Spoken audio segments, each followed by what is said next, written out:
பரிசு வாங்க வந்த பெண்களோட வயதுலாம் ஒரு 17 வயசு 16 வயசு 10 15 17. விஜய் அவர்களுக்கு அந்த வயதில் ஒரு மகன் மகளே இருக்கிறாங்க. ஏங்க அவர் ஒரு அப்பா ஸ்தானத்தில் இருக்கிறாங்க, 2 குழந்தைக்கு தகப்பனாக இருக்கிறாருங்க, பல தாய்மார்களுக்கு பிள்ளையாக இருக்கிறாங்க. பெற்றால் தான் பிள்ளையா? உடன் பிறந்தால் தான் சகோதரனா?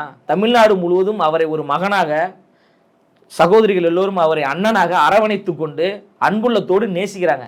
அதை போய் இப்படி கொச்சையா அவர் பார்க்குறாரு. அதெல்லாம் எவ்வளோ பெரிய ஒரு தவறு.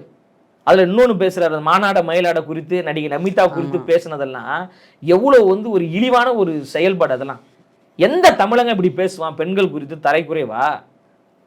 அதில் வருத்தம் தெரிவிங்க அப்படின்னா வருத்தம் தெரிவிக்க முடியாது. தமிழக வெற்றி கழகத்தின் தலைவரை ஒரு பத்திரிகையாளர் சந்திப்பு வச்சு கேள்வி கேட்க சொல்லுங்க, நான் வருத்தம் தெரிவிக்கிறேன் அப்படின்னா, நீங்கள் மன்னிப்பு கேட்பது தமிழ்நாட்டு தாய்மார்களிடம் மன்னிப்பு கேட்கணும். பெண்கள் குறித்து தரைக்குறைவாக பேசியிருக்கீங்க, எந்த மூஞ்சை வச்சு நீங்கள் ஓட்டு கேட்க போவீங்க? இன்னும் 10 மாதத்தில் எலெக்ஷன் வரப்போகுது இல்லை?